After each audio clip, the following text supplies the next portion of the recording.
یاجوج اور ماجوج کون ہیں؟ کہاں ہیں؟ انہیں کب اور کس نے مقید کیا؟ وہ کب نکلے یا نکلیں گے؟ ان کا خاتمہ کب اور کیسے ہوگا؟ یہ اور اس طرح کے دیگر سوالات آج کے پروگرام میں زیر بحث رہیں گے۔ مگر پروگرام میں آگے بڑھنے سے پہلے وہ سبھی ویورز جنہوں نے چینل سبسکرائب نہیں کیا، چینل کو ضرور سبسکرائب کر لیں تاکہ انہیں ہر نئی ویڈیو بروقت مل سکے۔ پروگرام دیکھنے کے بعد اگر پروگرام اچھا لگے تو اسے ضرور شیئر کر دیا کریں تاکہ کوئی اور بھی اسے فیضیاب ہو سکے، اور اپنی آراء سے آگاہ کرنے کے لیے کمنٹ باکس میں آپ ضرور آ سکتے ہیں۔ قرآن مجید میں مذکور یاجوج و ماجوج سے متعلق چند آیات سورۃ الکہف اور سورۃ الانبیاء میں ہیں، جو ذوالقرنین کے ضمن میں یاجوج و ماجوج کے بارے میں ابتدائی معلومات فراہم کرتی ہیں۔ ان کے علاوہ کتب احادیث میں متعدد روایات ملتی ہیں۔ یہ روایات کتنی صحیح اور کتنی ضعیف ہیں، ان کا ادراک علم الرجال کے ماہرین ہی کر سکتے ہیں، مگر ان روایات کے ذریعے مفسرین نے یاجوج و ماجوج کے حالات جاننے کی کوششیں کی۔ ان کوششوں کے نتیجے میں روایات کے اختلافات آڑے آئے، لیکن ہم یہاں یہود و نصارہ کی کتب سے وہ حوالہ جات سب سے پہلے تنقیدی جائزہ کے ساتھ پیش کیے دیتے ہیں جنہیں یاجوج و ماجوج سے متعلق بہت سے علماء و مورخین نے اپنی اپنی تحقیقات کا حصہ بنایا ہے۔ صحیفہ حزقیل کے مطابق، اور خداوند کا کلام مجھ پر نازل ہوا کہ اے آدم زاد، ملک ماجوج کے حکمراں جوج کی طرف رخ کر، جو مسک اور توبل کا اعلیٰ رئیس ہے، اور اس کے خلاف نبوت کر کے کہہ، رب قادر مطلق فرماتا ہے کہ اے جوج، مسک اور توبل کے اعلیٰ رئیس، میں تجھ سے نپٹ لوں گا اور میں تیرے منہ کو پھیر دوں گا، تیرے منہ میں کانٹے ڈال کر تجھے پوری فوج سمیت نکال دوں گا، شاندار وردیوں سے آراستہ تیرے تمام گھڑ سوار اور فوجی اپنے گھوڑوں سمیت نکل آئیں گے، گو تیری بڑی فوج کے مرد چھوٹی اور بڑی ڈھالیں اٹھائے پھریں گے اور ہر ایک تلوار سے لیس ہوگا، فارس، ایتھوپیا اور لیبیا کے مرد بھی فوج میں شامل ہوں گے۔ صحیفہ حزقیل میں ایک اور مقام پر لکھا ہے، اے آدم زاد، نبوت کر کے جوج کو بتا، رب قادر مطلق فرماتا ہے کہ اس وقت تجھے پتہ چلے گا کہ میری قوم اسرائیل سکون سے زندگی گزار رہی ہے، اور تو دور دراز شمال کے اپنے ملک سے نکلے گا۔ اسی طرح ایک اور مقام پر یوں لکھا ہے، رب قادر مطلق فرماتا ہے کہ اس وقت تیرے ذہن میں برے خیالات ابھر آئیں گے اور تو شریر منصوبے باندھے گا، تو کہے گا کہ یہ ملک کھلا ہے اور اس کے باشندے آرام سے اور سکون کے ساتھ رہ رہے ہیں، آؤ میں ان پر حملہ کروں، کیونکہ وہ اپنی حفاظت نہیں کر سکتے، نہ ان کی چار دیواری ہے، نہ دروازہ یا کنڈا، میں اسرائیل کو لوٹ لوں گا۔ صحیفہ حزقیل میں ہی ایک اور مقام پر لکھا ہے، متعدد دنوں کے بعد تجھے ملک اسرائیل پر حملہ کرنے کے لیے بلایا جائے گا۔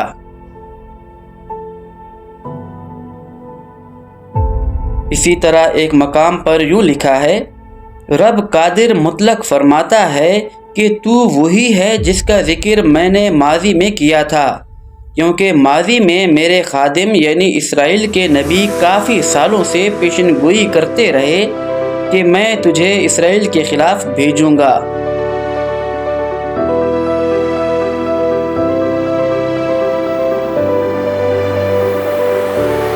حزقیل کے بارے میں علماء کا خیال ہے کہ وہ نبی تھے۔ ان کا زمانہ 7ویں صدی قبل مسیح اور 6 صدی قبل مسیح میں آتا ہے۔ حزقیل سے موسوم صحیفہ کے دونوں بیانات کی صحت کو اگر مانا بھی جائے تو ہمیں درج ذیل باتیں تسلیم کرنا پڑیں گی۔ نمبر 1، جوج کوئی بادشاہ تھا، نہ کہ کوئی قبیلہ، بلکہ اس کو رئیس اعلیٰ بھی حزقیل نے لکھا۔ میگوگ ماجوج نہیں بلکہ ایک علاقے کا نام تھا جس سے جوج کا تعلق تھا۔ نمبر 2، حزقیل کی روایت میں گھڑ سواروں تلواروں کا ذکر بھی واقعے کے ماضی میں رونما ہونے کا اشارہ کرتا ہے، جو کہ حقیقت میں ایسا نہیں ہوا تھا۔ نمبر 3، یعنی جوج ایسا حکمران تھا جس کے بارے میں حزقیل سے قبل پیشن گوئیاں ہو چکی تھیں، اور یہ حزقیل کے زمانے میں آ چکا تھا، مگر جوج کے اسرائیل پر حملے کے کوئی ثبوت یہود و نصارہ کی کتب میں نہیں ملتے۔ نمبر 4، تاریخ کے یہودی آثار ہوں یا عیسائی آثار، ان میں کہیں یہ ثبوت نہیں ملتا کہ حزقیل اور جوج کے درمیان کہیں لڑائی ہوئی ہو۔ نمبر 5، حزقیل کے صحیفہ میں ایک روایت بھی ایسی نہیں ملتی کہ وہ 598 قبل مسیح سے 571 قبل مسیح کے دوران جوج کے خلاف نکلے ہوں۔ یہ تمام عرصہ انہوں نے تقریباً بابل میں گزارا اور وہیں ان کا انتقال ہوا۔ نمبر 6، جوج جس علاقے کا بادشاہ تھا وہ دنیا کا انتہائی شمالی علاقہ تھا، جسے روس، بالٹک اور متصل علاقہ کہا جا سکتا ہے۔ نمبر 7، جوج کو یاجوج اور میگوگ کو ماجوج سمجھ کر جن محققین نے ایرانی بادشاہ سائرس کو ذوالقرنین ثابت کرنے کی کوشش کی، ایسی کسی بات کا اشارہ یا ذکر سائرس کے ہم عصر حزقیل کے صحیفہ میں نہیں ملتا ہے۔ نمبر 8، حزقیل کے صحیفہ کی روح سے جوج سائرس کا ہم عصر حکمران سمجھا جا سکتا ہے۔ نمبر 9، تاریخ کی کسی کتاب میں جوج اور سائرس کے درمیان نہ لڑائی کا ذکر ہے، نہ سائرس کے شمال کی طرف جانے کی کوئی شہادت ملتی ہے۔ حزقیل کے صحیفہ کا تنقیدی جائزہ لینے کے بعد اب ہم آتے ہیں عہد نامہ عتیق کی طرف۔ عہد نامہ عتیق کے باب پیدائش میں اتنا معلوم ہوتا ہے کہ ماجوج بن یافس نام کا کوئی شخص تھا۔ ممکن ہے ماجوج بن یافس سے کوئی اولاد چلی ہو اور ان کا کوئی قبیلہ بنا ہو۔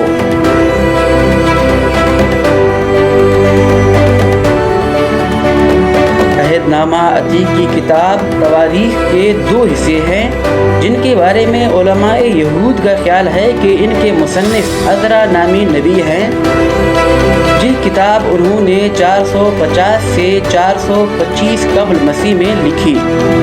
تواریخ کے مطابق جوج یوئیل نبی کی اولاد ہیں، جسے خدا نے اسرائیل فتح کرنے کے لیے بلایا۔ دنیا بھر کی افواج کے ساتھ جوج اور اس کی پوری فوج اسرائیل پر زمین ڈھانپنے والے بادل کی طرح حملہ کریں گے اور شہروں کو تاراج کریں گے اور لوٹ مار کریں گے۔ جہاں تک تواریخ کے پہلے بیان کا تعلق ہے، ممکن ہے جوج کا تعلق یوئیل نبی کی اولاد سے ہو۔ اس کے قبیلہ یاجوج سے تعلق کی کوئی شہادت نہیں ملتی۔ تواریخ سے موسوم دونوں بیانات آپسی تکرار کے غماد ہیں۔ پہلے بیان میں جوج کو اولاد نبی، جبکہ دوسرے میں جوج ایک حکمران یا فوج کے سربراہ کے طور پر پیش کیا گیا ہے، جو بظاہر یہود و نصارہ مخالف قوتوں کا اتحاد بنانے والا ہوگا۔ مذکورہ دونوں بیانات کو یاجوج و ماجوج سے جوڑنا مولانا ابوالکلام آزاد اور ہم خیالوں کی طرف سے کتنا صحیح تھا، اس کا اندازہ آپ ان بیانات سے بخوبی لگا سکتے ہیں۔ اب ہم آتے ہیں یوحنا کے مکاشفہ کی طرف۔ حضرت عیسیٰ علیہ السلام کے حواریوں میں سے ایک کا نام یوحنا تھا۔ اسی کے مکاشفات کے حوالے جات یہاں پر دیے جاتے ہیں۔ یوحنا کے مطابق، پھر میں نے ایک فرشتہ دیکھا جو آسمان سے اتر رہا تھا۔ اس کے ہاتھ میں اتاہ گڑھے کی چابی اور ایک بھاری زنجیر تھی۔ اس نے اژدہے یعنی قدیم سانپ کو، جو ابلیس کہلاتا ہے، پکڑ کر 1000 سال کے لیے باندھ لیا۔ اس نے اسے اتاہ گڑھے میں پھینک کر تالا لگا دیا اور اس پر مہر لگا دی تاکہ وہ 1000 سال تک قوموں کو گمراہ نہ کر سکے۔ اس کے بعد ضروری ہے کہ اسے تھوڑی دیر کے لیے آزاد کر دیا جائے۔ پھر میں نے وہ تخت دیکھے جن پر وہ بیٹھے تھے، جنہیں عدالت کرنے کا اختیار دیا گیا تھا، اور میں نے ان کی روحیں دیکھیں جنہیں عیسیٰ علیہ السلام کے بارے میں گواہی دینے اور جن کا اللہ کا کلام پیش کرنے کی وجہ سے سر قلم کیا گیا تھا۔ انہوں نے حیوان یا اس کے مجسمے کو سجدہ نہیں کیا تھا، نہ اس کا نشان اپنے ماتھوں اور ہاتھوں پر لگوایا تھا۔ اب یہ لوگ زندہ ہوئے اور 1000 سال تک حکومت کرتے رہے۔ یہ پہلی قیامت ہے۔ مبارک اور مقدس ہیں وہ جو اس پہلی قیامت میں شریک ہیں۔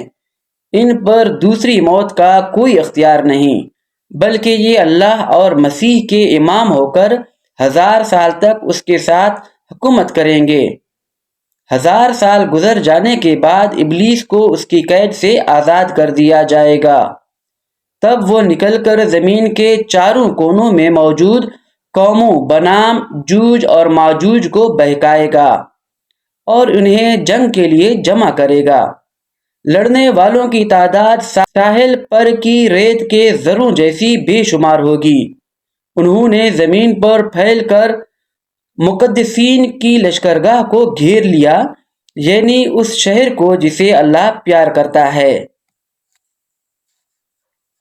یوحنا کے مکاشفہ کا لب لباب یہ ہے کہ ابلیس کو ان کے روبرو 1000 سال کے لیے قید کیا گیا۔ 1000 سال گزرنے کے بعد عیسیٰ اور خداوند کے اماموں کو 1000 سال حکومت کا موقع ملے گا، جس کے تاریخ میں کوئی ثبوت نہیں ملتے۔ مکاشفہ سے معلوم ہوتا ہے ابلیس کی آزادی کے بعد دنیا کے چاروں کونوں سے جوج اور ماجوج اقوام کے لوگ بہکاوے میں آ کر یہود و نصارہ کے مقدس شہر پر کوئی حملہ کریں گے اور وہاں لوٹ مار کریں گے، تباہی مچائیں گے، قتل عام کریں گے۔ اس کے بھی 1000 سال میں کوئی شواہد نہیں ملتے۔ یوحنا کے مکاشفہ میں صرف جوج اور ماجوج کے الفاظ ہی ایسے الفاظ ہیں جو حزقیل اور تواریخ میں مذکور گوگ اور میگوگ کی نسبت مختلف ہیں۔ یعنی جوج اور ماجوج کا ذکر یہاں قبیلوں یا اقوام کے طور پر کیا گیا ہے۔ یاجوج اور ماجوج کے حوالے سے خود قرآن مجید کیا کہتا ہے؟ آئیے سورہ کہف کی آیات 83 تا 98 تک کا ترجمہ دیکھ لیتے ہیں۔ اور یہ لوگ تم سے ذوالقرنین کے بارے میں پوچھتے ہیں، کہہ دو کہ میں ان کا کچھ حال تمہیں پڑھ کر سناتا ہوں۔ واقعہ یہ ہے کہ ہم نے ان کو زمین کا اقتدار بخشا اور انہیں ہر کام کے وسائل عطا کیے تھے، جس کے نتیجے میں وہ ایک راستے کے پیچھے چل پڑے، یہاں تک کہ وہ سورج کے ڈوبنے کی جگہ پہنچے تو انہیں دکھائی دیا کہ وہ ایک دلدل ہے جیسے سیاہ چشمے میں ڈوب رہا ہے، اور وہاں انہیں ایک قوم ملی۔ ہم نے کہا، اے ذوالقرنین، یا تو ان لوگوں کو سزا دو یا پھر ان کے معاملے میں اچھا رویہ اختیار کرو۔ انہوں نے کہا، ان میں سے جو کوئی ظلم کا راستہ اختیار کرے گا اسے تو ہم سزا دیں گے، پھر اسے اپنے رب کے پاس پہنچا دیا جائے گا اور وہ اسے سخت عذاب دے گا۔ البتہ جو کوئی ایمان لائے گا اور نیک عمل کرے گا تو وہ بدلے کے طور پر اچھے انجام کا مستحق ہوگا، اور ہم بھی اس کو اپنا حکم دیتے وقت آسانی سے بات کہیں گے۔ اس کے بعد وہ ایک اور راستے کے پیچھے چل پڑے، یہاں تک کہ جب وہ سورج کے طلوع ہونے کی جگہ پہنچے تو انہوں نے دیکھا کہ وہ ایک ایسی قوم پر طلوع ہو رہا ہے جہاں ہم نے اس کی دھوپ سے بچنے کے لیے کوئی اوٹ مہیا نہیں کی۔ واقعہ اسی طرح ہوا، اور ذوالقرنین کے پاس جو کچھ ساز و سامان تھا ہمیں اس کی پوری خبر تھی۔ اس کے بعد وہ ایک اور راستے کے پیچھے چل پڑے، یہاں تک کہ جب 2 پہاڑوں کے درمیان پہنچے تو انہیں ان پہاڑوں سے کچھ لوگ ملے جن کے بارے میں ایسا لگتا تھا کہ وہ کوئی بات نہیں سمجھتے۔ انہوں نے کہا، اے ذوالقرنین، یاجوج اور ماجوج اس زمین میں فساد پھیلانے والے لوگ ہیں، تو کیا ہم آپ کو کچھ مال پیش کر سکتے ہیں جس کے بدلے آپ ہمارے اور ان کے درمیان کوئی دیوار بنا دیں؟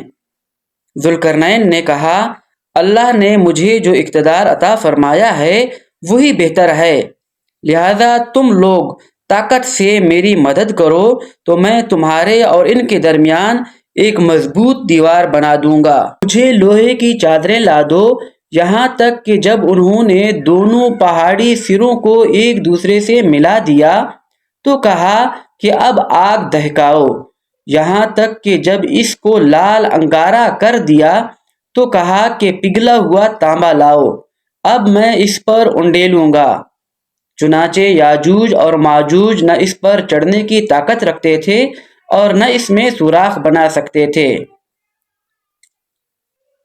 ذوالقرنین نے کہا، یہ میرے رب کی رحمت ہے کہ اس نے اسی دیوار بنانے کی توفیق دی۔ پھر میرے رب نے جس وقت کا وعدہ کیا ہے، جب وہ وقت آئے گا تو وہ اس کو ڈھا کر زمین کے برابر کر دے گا، اور میرے رب کا وعدہ بالکل سچا ہے۔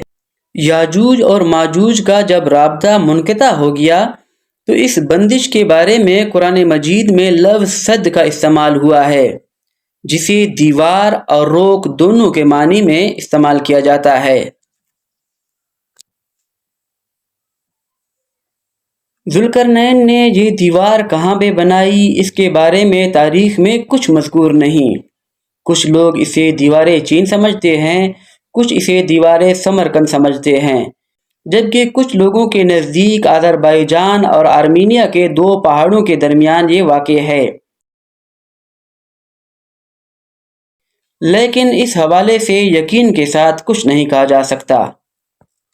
مسلمان مورخین اور مفسرین نے قرآن مجید کی ان آیات کی تشریح کرنے یا ان کی مزید وضاحت کے لیے جہاں اسرائیلیات کا سہارا لیا، وہیں رسول اللہ صلی اللہ علیہ وآلہ وسلم سے منسوب احادیث بھی سامنے رکھیں۔ کتب احادیث میں یاجوج و ماجوج کے حوالے سے مختلف روایات پائی جاتی ہیں۔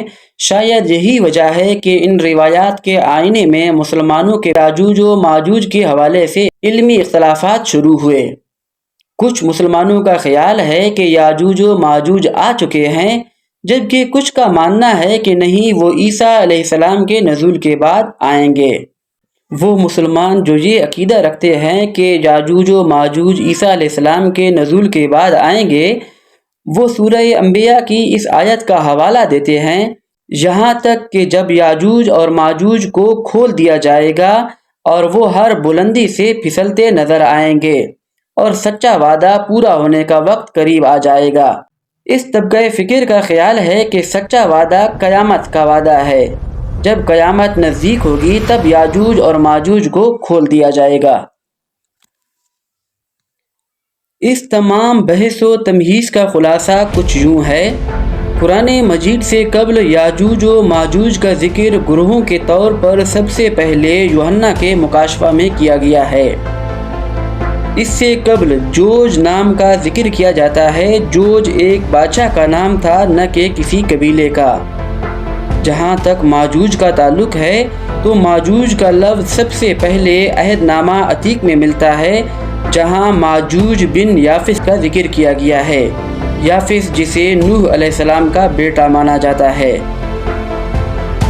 تواریخ، صحیفہ حزقیل وغیرہ میں مذکور گوگ میگوگ کا قرآن مجید میں مذکور یاجوج و ماجوج سے کوئی تعلق نہیں۔